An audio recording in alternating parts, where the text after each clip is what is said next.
All right, what's good, YouTube? I just want to give Christian Koloko a huge shout out, man. This dude was absolutely balling last night against the Denver Nuggets.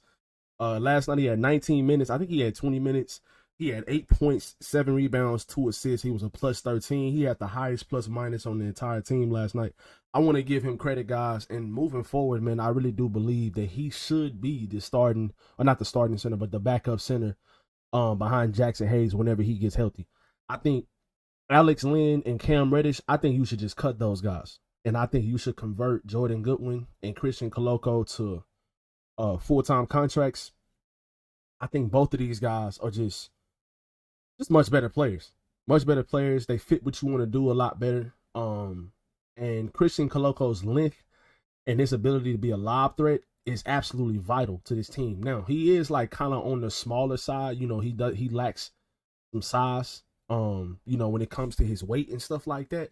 But just overall, man, I think that he just fits what this team wants to do a lot better than Trey Jemison and especially Alex Lynn. Alex Lynn, in my opinion, is absolutely horrible. I think he has legitimately, like, he could be the worst player in the NBA type vibes. Like, he just doesn't do anything correctly. He's smaller. He's smaller, or he's bigger, but he plays smaller. Doesn't do anything for you offensively. Doesn't get you second chance points on the offensive glass. Doesn't get a lot of defensive rebounds. Doesn't box out. He doesn't, when he sets screens, he's slow off his movement off the screen. He doesn't do anything good. He doesn't have any type of array of like hook shots or floaters. I mean, I don't understand. Like, he just doesn't do anything well. Christian Koloko is only 24 years old. The only reason why he even got to the Lakers is because of the blood clotting problem that he had with the Toronto Raptors when he got drafted into the NBA. He had some blood clot problems, and that's the only reason why this guy is even on the Lakers, because the Raptors wasn't going to let him go. But he had some blood clot problems, and he was out of the NBA for about 2 years. And he was a second round pick to the Raptors. And you can see it when you watch him play. He has the length. He has really good mechanics when it comes to contesting shots without fouling and going up vertical on the defensive end. He's 7 foot tall. He has a really, really long wingspan. I mean, if you're a Lakers fan, guys, and you watch this dude play, I'm like, I don't understand the whole entire time why he hasn't been getting playing time after Jackson Hayes. Early in the season, he had some pretty bumpy plays or whatever. You know, he was up and down and stuff like that. But just overall, man, like, I think he fits what this team needs. He is a great lob threat. He's pretty athletic. And then on top of that, he can switch out onto like guards and forwards and stuff like that at times on the perimeter. And he does a really good job not using his hands, using his length, moving his feet.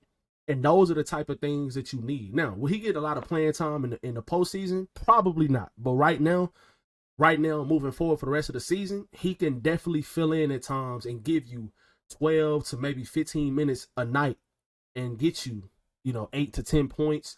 He can get you a couple blocks. He can get you some rebounds, some second chance points. He does that really, really well. He has a pretty nice touch around the rim as well.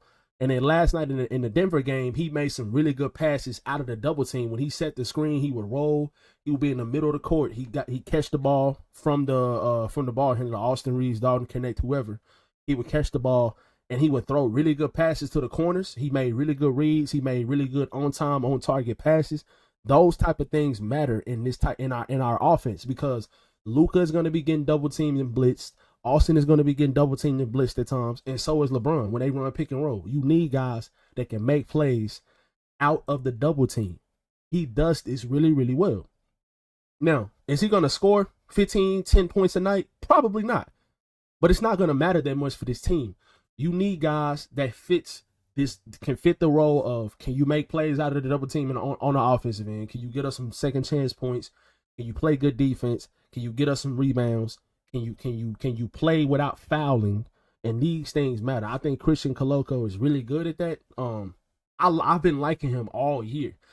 At one point, when we had Anthony Davis, I was saying that Koloko should be the backup center. I was thinking he should get minutes over Jackson Hayes. But now that Jackson Hayes has started playing a lot better ever since AD got traded, I think you can play Koloko now behind Jackson Hayes, and you'll have a pretty solid center. You'll have pretty solid center depth because obviously Jackson Hayes is not a great center, and Koloko is not a great center either. But I think these are the best two that you have, and I think the more playing time Koloko gets, I think the better he'll be.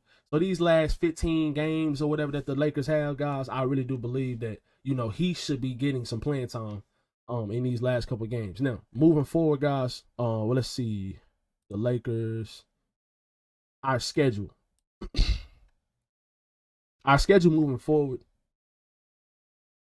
We play Phoenix tomorrow, which is Sunday, and you play San Antonio, Denver again, Milwaukee. These games moving forward, guys, the center rotation of Jackson Hayes comes back. It should be the rotation in general, because I don't think LeBron is going to play in this Phoenix and San Antonio game. He might come back in the San Antonio game. I don't know. I know he's considered day-to-day.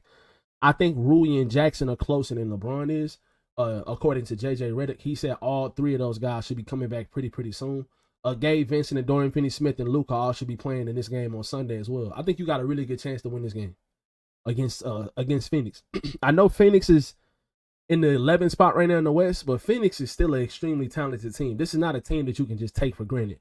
Like, they're having a down season, but they are an extremely talented team. Kevin Durant, Devin Booker, Bradley Beal, Tyus Jones off the bench. They have some pretty decent role players. They should have a better record than what they have.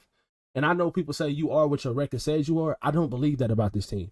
They are a better team than what their record says they are. So this is a game that you cannot take lightly. But you are at home, though. The Lakers have been playing a lot better at home. So I like our chances in that game. San Antonio literally does not have Wemby or De'Aaron Fox. So Monday, this should be a win as well. This is no excuse. You should not lose this game at home.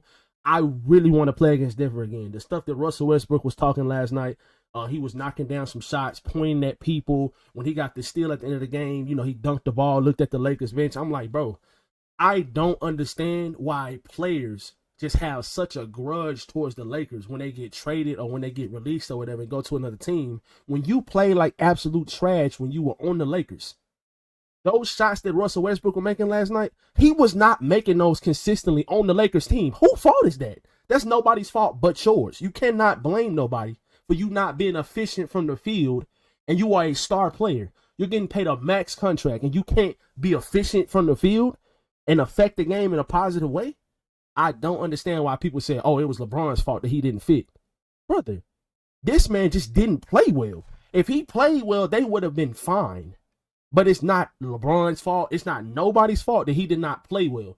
Russell Westbrook had plenty of opportunity to play well on that Lakers team. Now, was that Lakers team going to win the championship? No. That team, the roster was not good enough.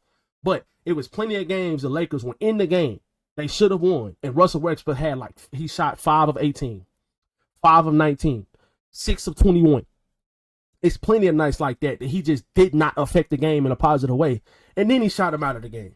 So I just had to rant about that really quickly because I cannot stand it when players they don't play for the Lakers no more, and then they try to blame anybody else but themselves when they did not play well. They try to blame it on LeBron. Oh, this guy doesn't fit well with LeBron. Look at Austin Reeves right now. Austin Reeves went from an undrafted player, Look how good he is with the Lakers, and this is with Luka and LeBron on the team at the same time.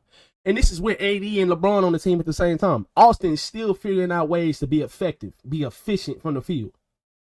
That's no excuse for anybody, especially guys that are max contract players. But this video is about Christian Koloko. I just had to get off my 2 cents about that because that is just so irritating to me when people just try to make points about guys not playing well and not fitting well. Brother, it has nothing to do with fit. When these guys are getting clean looks and open looks all the time, and they're just not capitalizing on those looks. It's just insane to me. But just in general, the Lakers have 5 straight games at home coming, or is it 6? 2, 4, 5. They got 5 games coming up at home. You got a pretty favorable schedule. This is going to be a tough back-to-back right here. But if you can get one of these games, hopefully the Denver game, you can get one of these games. You definitely could beat Milwaukee. Milwaukee had a great shooting night the other night against the Lakers. Kevin Porter Jr. had 5 threes. Brook Lopez couldn't miss. They had some really good shooting nights. But if you get some of your guys back like Rui and Jackson, I like our chances at home. We got to have a better defensive game than we did on when we played the Bucks Thursday. When we played them on Thursday, our defense was horrible. So Hopefully, we got a better chance of winning this game. Our defensive game plan is better in this game. We have a great chance of winning it. Chicago is not very good this year. Orlando is struggling. Indiana is pretty good. That's gonna be a tough game, you know. And this game right here, I'm hoping that LeBron is definitely back before this game. This is going to be a very, very important game on Saturday, March 29th. This is going to be a very important game. So our schedule moving forward, we should be good when we get healthy. I like this team. I love this team actually. Christian Koloko should definitely be in the rotation moving forward though, after Jackson Hayes. And I do not want to see Alex Len in the game no more unless it's garbage time. That dude is awful. He does not need to be playing NBA minutes. He should not be in the NBA. After this season, I do not see him in the league no more. He's just not an NBA player. He's just not. He just does not affect the game in any way. He doesn't do anything right. You know, he has a big body. He's not athletic. He can't jump. Like, it's just, you know, sometimes it's just, when a player time is up, it's up. And I think Alex Len's time is up. But Christian Koloko's time is now. And I think he definitely should be getting some minutes with his team after Jackson Hayes. You know what I'm saying? So I like Christian Koloko a lot. And I think he fits with what JJ wants to do alongside LeBron, Austin, and Luka Doncic. So let me know how y'all feel about Christian Koloko in the comment section below, guys. At 100 subs, guys, I will be doing a face reveal. So if y'all want to see my face when I'm doing videos from here on out, y'all give me to 100 subs. I'm like 1 or 2 off. So I appreciate y'all the love and support on the channel. And I'll catch you guys in the next video. Peace.